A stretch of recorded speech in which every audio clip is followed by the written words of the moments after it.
Ada orang rokok. Kalau di kampung-kampung biasa mau Jumatan rokok. Pas mas disedot komat, terus dia takbir. Itu asapnya masih keluar.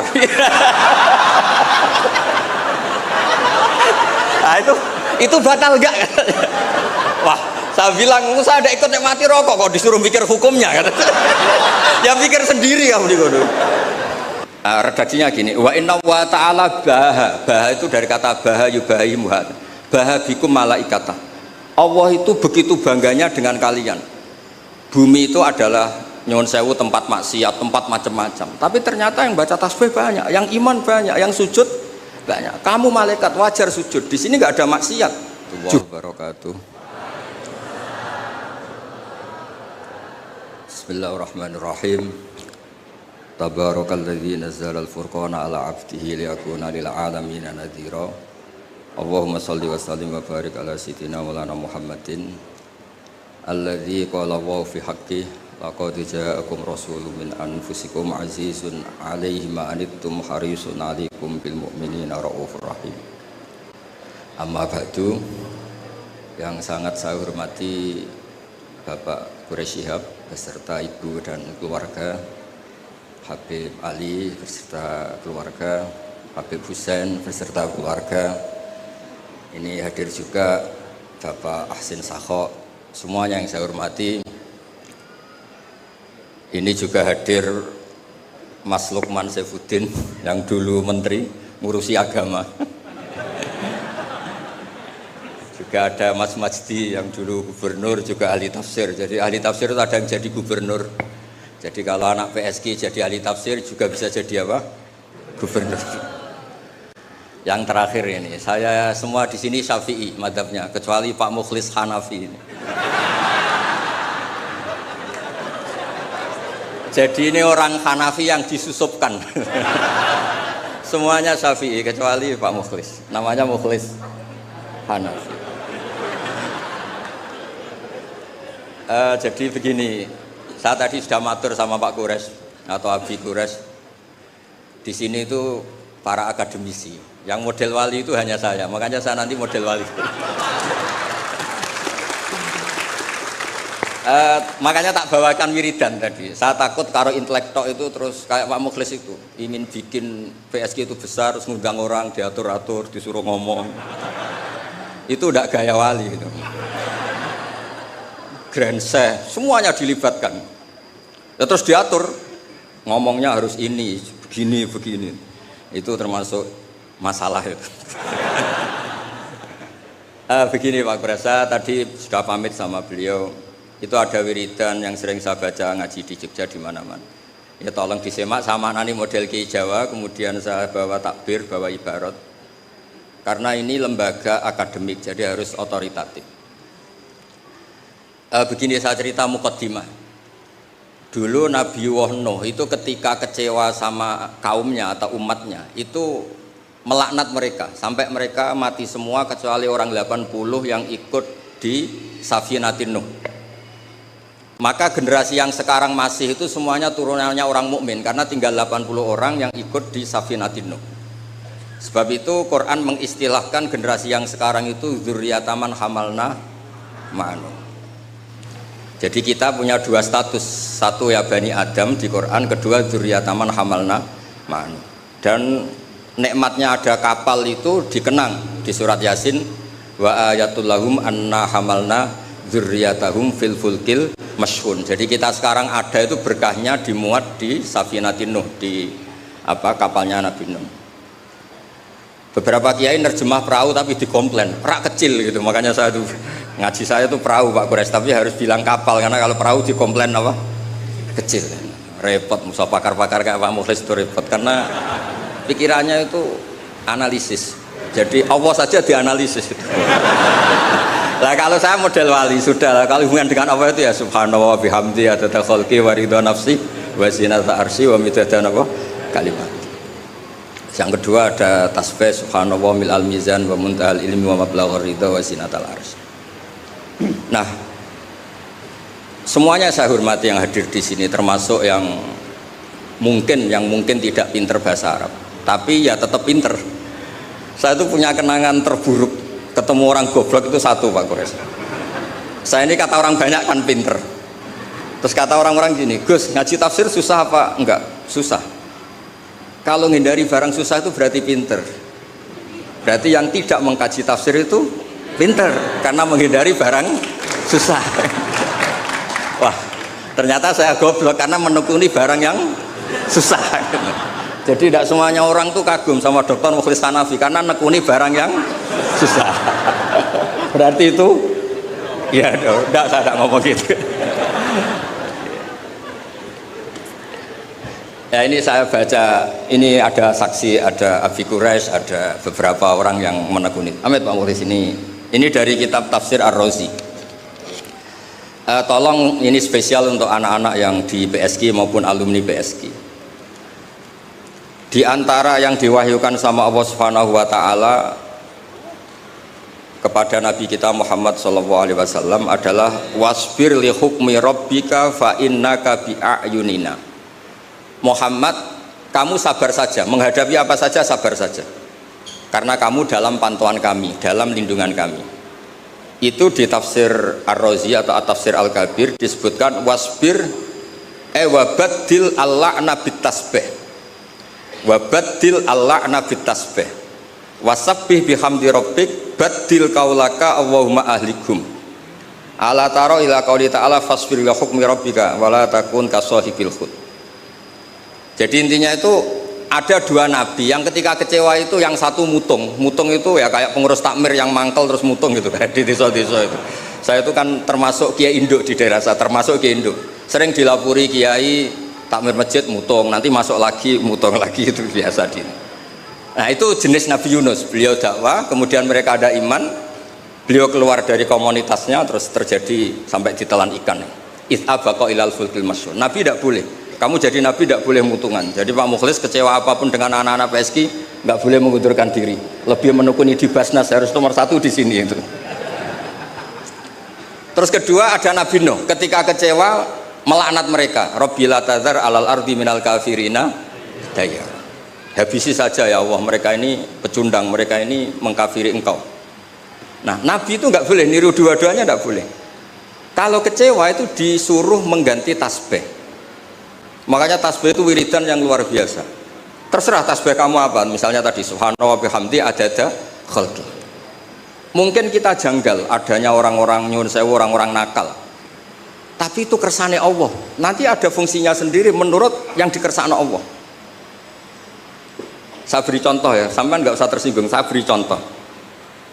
Misalnya kutu. Itu gara-gara kutu itu ada pabrik sampo, akhirnya banyak pekerja banyak. Kalau Allah nggak bikin kutu itu udah ada pabrik sampo. Jadi Allah kalau bikin itu ya gampang saja. Allah bikin kotoran hewan, mungkin Anda janggal untuk apa, tapi tanyakan petani, langsung bisa jawab, oh pupuk ini untuk pupuk untuk ini.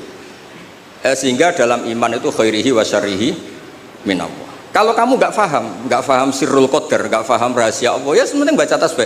Subhanallah bihamdi adada khalqi wa ridha nafsi wa zinata arsy wa midada.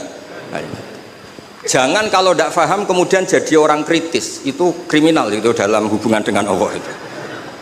Tidak ada njur Pak Mukhlis, tidak ada. Jangan pernah. Saya beri contoh ya, Allah itu pernah disomasi malaikat ketika bikin Nabi Adam. Saya nanti kalau di akhirat mau cari malaikat ini yang pernah mensomasi ini. Tak cari.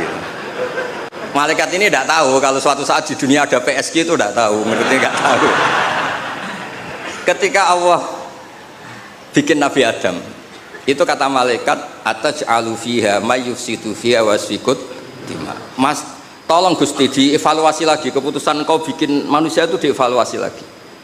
Karena manusia itu reputasinya itu potensinya. Malaikat tapi nggak bilang potensi. Ataj'alu fiha may yufsidu fiha. Semua manusia itu distatuskan merusak. Wasfikut dima.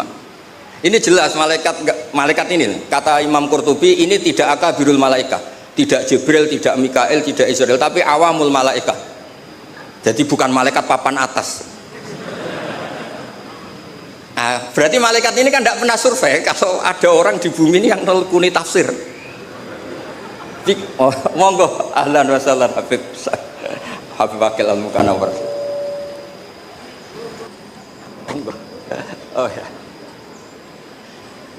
Ya ini kebetulan ini jadi kayak munakosah, kayak ujian disertasi. Kalau yang uji Pak Kures sama Habib Fakil Al-Munawar malah seneng, karena kalau orang sudah sepuh itu mesti meluluskan, yang repot ngadepi ini. Repot itu. Orang ngatur orang nggak minta maaf, nggak merasa dosa sama sekali. Itu kalau di Rembang bisa di penjara itu. Karena di Rembang saya ini keren betul, nggak ada orang berani ngatur saya. Saya hadir itu karena beliau nelpon, Pak Kures nelpon. Kalau tidak datang saya yang jemput. Ya ini korban itu mazlum, doanya mustajab. Saya teruskan. Malaikat ini nanti saya cari di akhirat yang komplain atas alufiha mayusitu fiha wasikut. Nah, tapi saya pastikan itu awamul malaikat, bukan malaikat papan atas. Nah, tapi anehnya malaikat ini bilang wa nahnu nusabbihu bihamdika wa nuqaddisulah. Kita ini mentasbihkan engkau. Ini kan aneh. Kalau mentasbihkan Allah artinya semua keputusan Allah itu baik, nggak perlu dievaluasi. Ini yang unik, malaikat ini unik, kacau lah. Wong bilang saya mentasbihkan engkau, tapi kali ini tolong dipertimbangkan. Itu gimana itu? Nah, kita tidak seperti itu. Makanya kita tetap subhanallah bihamdi adada khalqi. Paham nak paham terhadap sirul qadar, kita tetap baca apa? Tasbih. Kalau malaikat ini nggak mau, kalau ada sirul qadar atau ada kodok qadar yang malaikat ini nggak berkenan, langsung komplain. Ataj'alu fiha mayusidu fiha wasfikut dimana. Makanya di sini disebut wasbir wabadil al-la'na bit tasbih, yaitu ketika Nabi Nuh bilang Allahumma ahlikum di era Rasulullah SAW diganti Allahumma hdi qaumi fa innahum la ya'lamun. Justru di era Nabi itu adanya Islam itu berkah bagi semua, ya, adanya Islam itu berkah bagi apa? Semua, rahmatan lil alamin. Terus ini yang saya matur pada Pak Kures supaya anak-anak PSG itu otoritatif, kalau punya manhaj itu harus ada dasarnya. Kemudian saya teruskan, ini dibawa aja pulang. Nanti kalau yang nggak paham anggap saja jimat gitu. Di sini kan banyak orang NU, maksudnya nggak akan dianggap syirik gitu, tenang saja. Ini di Arab Saudi. Kalau di Arab Saudi kamu masalah itu, mungkin dianggap jimat atau apa? Enggak. Arab Saudi sekarang juga enggak, sudah. Enggak, saya tuh punya teman baca syahadat tuh enggak ikhlas. Ini saat cerita sama Pak Kures, saya punya teman Pak Kures bisa baca Fathul Mu'in, satu-satunya saya baca syahadat dan ikhlas ketika di imigrasi Arab Saudi. Dia itu orang Madura, jadi ke sana itu bawa jahe sama jariknya ibunya, jarik yang sudah bekas, hanya beberapa lembar jarik. Setelah dicek di imigrasi itu dianggap kayak jimat, jadi syirik. Terus ditanya sama polisi syariat, atasyhadu billah, na'am. Muslim, mukmin. Kok masih percaya ini? Nah, terus setelah itu ditanya, hadhi baldatu wahil haram la yadkhuluha illa muslim faqul asyhadu alla ilaha illallah. Itu dia ada ikhlas, baru itu saya baca syahadat ada ikhlas. Ini negara Islam, yang boleh masuk hanya orang-orang yang mukmin. Maka kamu harus bersyahadat dulu asyhadu alla ilaha. Dia bisa macam mu'in Pak Mas, tapi belum dewan pakar PSG belum, tapi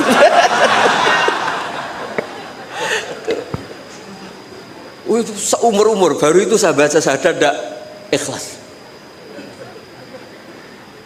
Ya sudah, sekarang muslim dia sudah disyahadatkan. Ya, jadi ini termasuk tafsir yang luar biasa. Jadi wasbir li hukmi rabbik itu kata Imam Ar-Razi wabadilil la'na bit tasbih.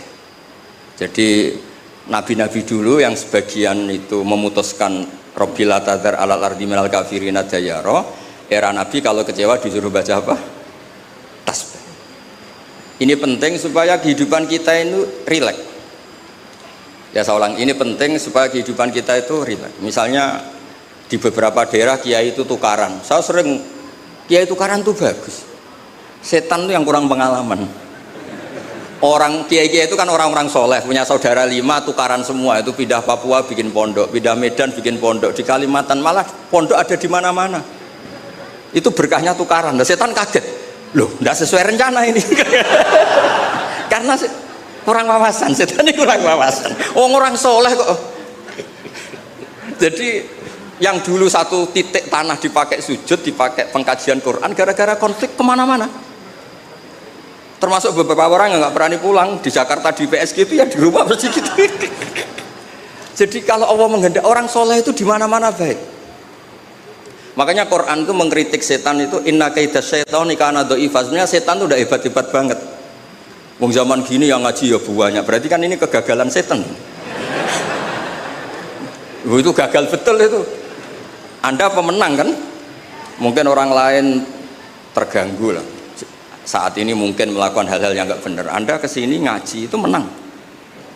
Nah, itu juga yang mau saya baca di ini beberapa referensi saya ini yang di hadis-hadis sahih. Ini yang di kitab Fathul Bari. Saya tadi sudah matur Pak Kures supaya otoritatif. Ketika kita baik, ya saya baca ya. Ketika kita baik, ternyata dalam banyak hal kita ini dianggap ya di atas malaikat. Jadi kadang Allah itu bully malaikat begini. Kamu iman sama saya, iya ya Allah, normal. Kamu melihat surga neraka, melihat dan bahkan ikut. Tapi Bani Adam itu tidak tahu saya, tapi iman sama saya. Wahal ra'auni, enggak tahu saja seiman itu. Kalau wiridan sampai nangis, tidak tahu. Jadi makanya ini di kitab Bukhari. Yaquluna, kata Allah ini, fayaqulu kaifa la ra'auni qal yaquluna la ra'auka kanu ashadda laka ibadatan wa ashadda laka tasjidan wa aktsara laka tasbihan. Andaikan mereka melihat engkau ya Allah, tentu tasbihnya lebih besar ketimbang kita. Wong enggak tahu saja ada jamiah istighosah. Loh coba ini Jakarta itu kota kayak apa? Jakarta terkenalnya kayak apa? Kota metropolitan apa saja ada. Ternyata ada PSG. Ada tempat untuk mengkaji apa? Tafsir. Sudah tahu sulit masih dikaji, itu wah luar biasa. Ya sudah tahu sulit masih apa? Dikaji. Itu Masya Allah betul itu. Nah ini supaya clear ya. Jadi ini beberapa kitab yang sengaja saya baca. Bismillahirrahmanirrahim. Yang masalah tasbih. Ya, jadi ini cerita-cerita kekaguman. Redaksinya gini, wa inna wa ta'ala baha itu dari kata baha yubahi muhad. Baha bikum malaikata. Allah itu begitu bangganya dengan kalian. Bumi itu adalah nyuwun sewu tempat maksiat, tempat macam-macam. Tapi ternyata yang baca tasbih banyak, yang iman banyak, yang sujud banyak. Kamu malaikat wajar sujud. Di sini nggak ada maksiat. Juga kamu tidak tak kasih nafsu. Wajar kamu jadi makhluk yang baik. Ini manusia. Nafsu punya, problem punya, saweran banyak, masih baca tafsir. Jadi ini luar biasa, luar biasa. Ya, nanti kalau Pak Mukhlis gak terima, tak kasih mic gak apa-apa, komplain sama saya, gak apa-apa. Ini kan demokratis. Monggo nanti kalau mau komplain. Tapi model wali sama intelek biasanya keramat yang model wali, tak jamin. Tak jamin. Saya itu sering di mana-mana itu cerita wali, bukan karena apa-apa ya, supaya orang itu masih punya cita-cita dicintai Allah. Mungkin kita kelamaan hidup di dunia ini, ingin dicintai pejabat, orang kaya, orang terkenal. Mbok ya, kamu itu makhluk, ingin ya dicintai Allah Subhanahu wa taala. Allah ngendikan Allah waliyul ladzina amanu yukhrijuhum minadz-dzulumati ilan nur. Jadi supaya orang itu nganggep wali tidak wow, terus kita kayak wali songo, itu tidak perlu seperti itu. Kalau kamu kayak wali songo malah tak komplain, karena saya pasti tidak percaya. Kita jadi wali yang gampang-gampang. Saya berikan satu hadis yang resep jadi wali. Inna wa ta'ala la yardo, ini hadis Sahih Muslim. Inna wa ta'ala la yardo anil abdi idza aklal aklata fayahmadahu alaiha aw yashraba syarbah fayahmadahu alaiha. Itu pakai inna itu taukid, masih pakai lam li taukid. Allah itu sangat ridho kalau orang itu makan ketika per lukmah itu membaca tahmid. Ya Allah, alhamdulillah bisa makan, alhamdulillah bisa minum. Orang diridhoni Allah itu di atas wali. Nggak usah kamu jadi wali wiridan baca kulhu 10.000, nggak ada yang percaya. Nggak ada yang percaya. Sudah, pokoknya kalau makan alhamdulillah. Yang saya tidak tahu itu rokok. Bisanya baca alhamdulillah kalau setelah rokok itu saya tidak tahu. Apa sunat alhamdulillahnya, apa makruh rokoknya itu nanti malaikat bisa diskusi. Ini kan ada janibul khairi sama janibus Ya itu malaikat bisa berdebat ya. Wong saya pernah ditanya, orang itu nggak ikut rokok, tapi pernah ditanya gini Pak Guru. Ada orang rokok, kalau di kampung-kampung biasa mau jumatan rokok, pas mas disedot komat, terus dia takbir, itu asapnya masih keluar. Nah itu batal nggak? Wah, saya bilang saya ada ikut mati rokok, kok disuruh mikir hukumnya kan? Ya pikir sendiri kamu di kono. Tapi yang jelas itu malaikat punya alasan mengadab Anda kan? Saya tidak bilang haram, tapi kalau itu cukup untuk malaikat mengadab Anda, karena pasti itu tidak sopan kan? Terus dia tanya, enggak Gus, batal apa enggak? Yang batal itu kan aklu masuk, ini kan keluar kan? Wah, ini tambah nggak bener ya. Terus, nanti nggak apa-apa Pak Mukhlis, nanti komplain nggak apa-apa. Ya ini kebanyakan Syafi'i itu, kecuali Pak siapa? Mukhlis. Hanafi. Aneh. Di Indonesia madzhab Hanafi itu nggak laku. Ada yang laku soal kawin. Apa? Ada yang laku soal kawin. Ya jadi supaya ngaji ini rileks, memang saya itu sering dipesan sama bapak saya, namanya Kiai Nur Salim. Bapak saya itu pesan saya itu dua, satu kamu harus hafal Quran kayak hafal Fatihah. Bapak saya itu terkenal di Rembang, kalau baca Quran itu wanyah sekali. Kedua, jangan pernah kalau ada orang ngaji itu dibikin susah. Kata bapak saya, di rumah dimarahi istri, di tempat ngaji dimarahi ustadz. Dapat dua marah dua kali, itu aja maksudnya. Terus beliau mesti pakai dalil kul bi fadlillah bi rahmati fa bidzalika falyafrah. Orang tuh harus ceria. Maksiat saja bisa bikin ceria, masa kita taat tidak bisa apa? Ceria. Makanya Nabi ngintikan wa qurratu aini fi sholat. Saya ini kalau sholat senang sekali. Ya karena orang baik itu pasti senang dengan hal-hal yang apa? Baik. Makanya saya kesini itu, makanya jangan pernah ngundang saya, itu tidak akan hasil. Saya terkenal itu. Saya itu hanya mau diundang yang pernah sepuh. Saya kemarin mulai itu di Pak Hamid Pasuruan karena sepupunya Mbah. Di Kiai Sahal juga masih sepupu. Terus di sini karena itu. Ya tadi diancam, kalau tidak datang saya kata. Alhamdulillah akhirnya sami'na wa ata'na. Jadi saya mohon semohon-mohonnya. Jadi Nabi Muhammad SAW memang dari awal tidak boleh ngikuti melaknat orang yang balelo. Sebab itu ketika Nabi menyamakan dirinya, ketika melihat nyuwun sewu Umar temperamental, masaluka ya Umar kamasali Nuh ifqala rabbil tadzar alal ardi minal kafirina daya. Wa masaluka ya Abu Bakrin kamasali Ibrahim ifqala faman tabi'ani fa innahu minni wa man asani fa innaka ghafurur rahim. Dan Nabi Ibrahim ini juga yang Allah bilang ke Nabi Muhammad ngendikan anit tabi millata Ibrahima hanifa. Jadi santri WSK yang soleh kita doain, yang beling kita doain tobat. Jangan diusir Pak Mukhlis. Kalau diusir menjadi orang lebih nakal, nanti Anda yang ditanya sama Allah. Sudah baik-baik di PSG kamu usir, sekarang di tempat maksiat.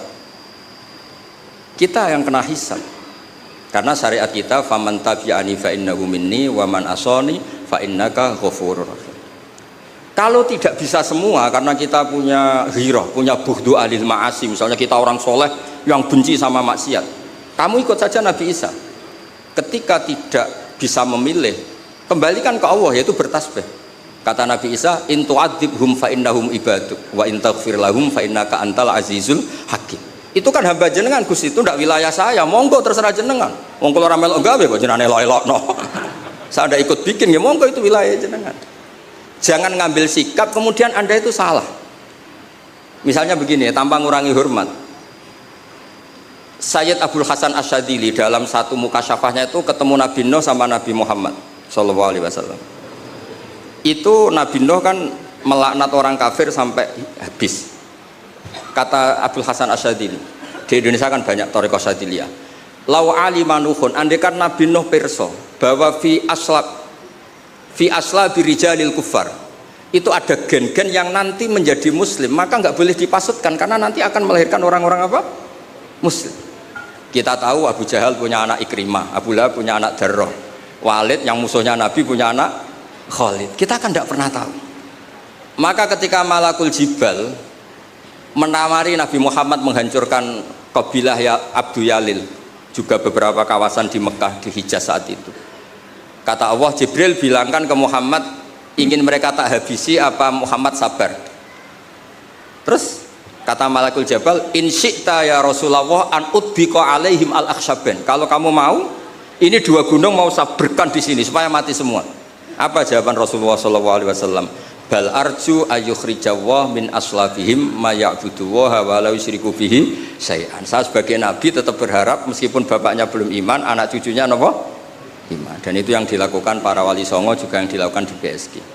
Sehingga alhamdulillah barokah harapan itu kita tetap hidup pede, percaya diri, mengelola zaman yang seperti ini. Karena di Quran ada ayat mengelola zaman seperti itu membaini farthi wadamil labanan kholison sa'ihol lisyaribin. Allah itu bisa mengelola, mengeluarkan susu dari sapi, padahal materinya sapi itu ada dam, ada darah, wa farsen ada apa? Kotoran. Tapi Allah tetap segampang itu membuat sapi-sapi itu mengeluarkan apa? Susu. Jadi kamu tidak perlu risau, wah zaman sudah gini, nggak ada nabi, adanya Pak Mukhlis gitu, tidak usah gitu. Sudah kalau mau menghendaki tetap soleh, gampang itu. Nah itu baca tasbih. Napa baca napa? Tasbih. Makanya badilil la'na bit tasbih. Ya, ngoten. Assalamualaikum warahmatullahi wabarakatuh.